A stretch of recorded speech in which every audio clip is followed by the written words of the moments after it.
तो चलिए बात करते हैं डेविड की। एक ऐसा प्रोफेशनल जो अपनी रोजमर्रा की जिंदगी में अपने रूटीन में बुरी तरह से फंस गया था।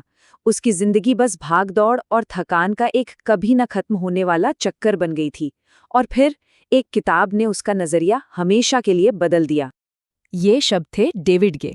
और सच कहूं तो ये एक ऐसी बात है जिससे कॉर्पोरेट दुनिया में काम करने वाले बहुत से लोग रिलेट कर पाएंगे, है ना, कि काम बहुत ज्यादा है और समय बहुत कम। बस इसी एहसास से हमारी आज की कहानी शुरू होती है। तो ये जो व्यस्तता का जाल है, आखिर ये है क्या चीज, दिखता कैसा है? चलिए डेविड के रोज के रूटीन पर एक नजर डालते हैं। ये एक परफेक्ट एग्जाम्पल है कि कैसे कोई व्यस्त तो हो सकता है पर प्रोडक्टिव नहीं। डेविड का दिन कुछ ऐसा ही था, एक ही ढर्रे पर रोज। मतलब ऐसा लगता है जैसे किसी ट्रेडमिल पर भाग रहे हो, बहुत सारी एनर्जी लग रही है पर पहुंच कहीं नहीं रहे। हर दिन की मेहनत के बाद भी नतीजा सिफर। और नतीजा क्या था?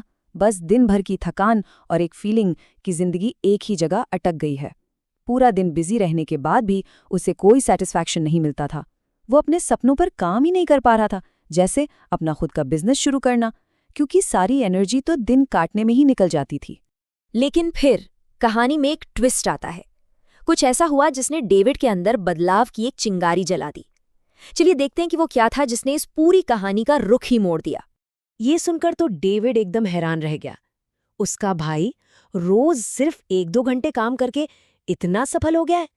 इस एक बात ने डेविड के दिमाग में हजारों सवाल खड़े कर दिए। क्या सच में ऐसा हो सकता है? बस यही सवाल लेकर डेविड पहुंच गया एक बुक शॉप में। और वहां उसकी मुलाकात हुई एक बहुत ही दिलचस्प कैरेक्टर से, डॉक्टर बुक से। डॉक्टर बुक ने उसे वो किताब देने का वादा तो किया, लेकिन एक शर्त पर।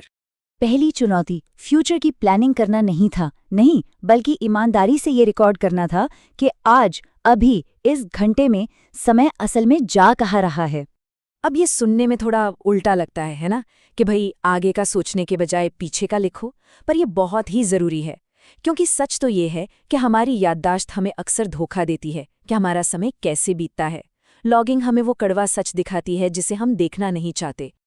और जब डेविड ने ये मुश्किल काम पूरा किया तो एक बहुत ही चौंकाने वाली बात सामने आई। उसने पाया कि सुबह सुबह का जो वक्त था, बस वही 1-2 घंटे ऐसे थे जब उसे बिना किसी रोक टोक के, बिना किसी डिस्ट्रैक्शन के काम करने का मौका मिल सकता था। यही थी वो गोल्डन अपॉर्चुनिटी। तो अब जब डेविड को पता चल गया था कि उसके पास एक गोल्डन टाइम स्लॉट है, डॉक्टर बुक ने उसे उस समय को सही से इस्तेमाल करने के लिए किताब के 3 कमाल के सिद्धांत बताए। पहला सिद्धांत बहुत सिंपल है पर बहुत गहरा। सवाल ये नहीं है कि मैं क्या कर रहा हूं, सवाल ये है कि मेरे काम से रिजल्ट क्या आ रहा है। मतलब फोकस एक्टिविटी पर नहीं, कंट्रीब्यूशन पर होना चाहिए। इस बात को समझने के लिए इन 3 राजमिस्त्रियों की कहानी देखिए।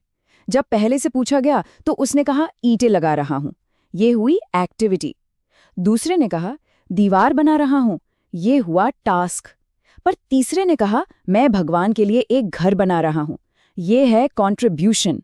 उसका फोकस एक बड़े मकसद पर था और यही उसे असली मोटिवेशन देता है। अब दूसरा सिद्धांत ये कहता है कि ज्यादा काम करना इफेक्टिव होना नहीं है, नहीं, बल्कि उन कुछ चुनिंदा कामों पर फोकस करना है जिनसे सबसे बड़े रिजल्ट्स मिलते हैं। और इसके लिए 2 लिस्ट बनाना एक बहुत ही पावरफुल तरीका है।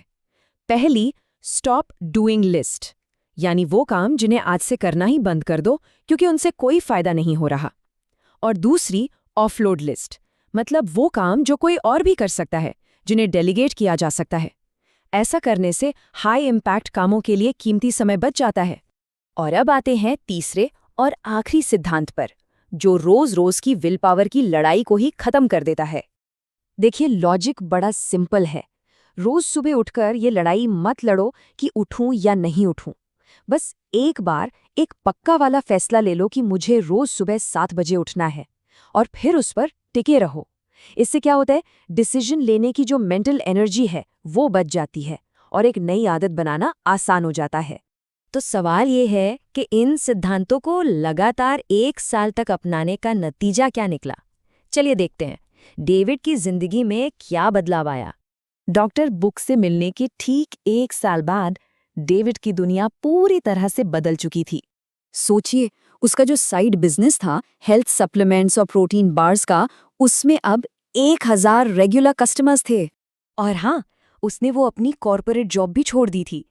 जिस सपने के बारे में वो सिर्फ सोचा करता था, अब वो उसे जी रहा था। वो इंसान जो खुद को कॉर्पोरेट मजदूर कहता था, अब अपने योगदान पर फोकस करके और अपने समय को सही से मैनेज करके एक इफेक्टिव एग्जीक्यूटिव बन चुका था। तो डेविड की ये कहानी हमें एक बहुत ही ज़रूरी सवाल पर लाकर छोड़ देती है। अगर कोई इंसान सिर्फ अपनी प्रभावशीलता पर, अपने योगदान पर फोकस करे, तो उसका अनूठा योगदान क्या हो सकता है?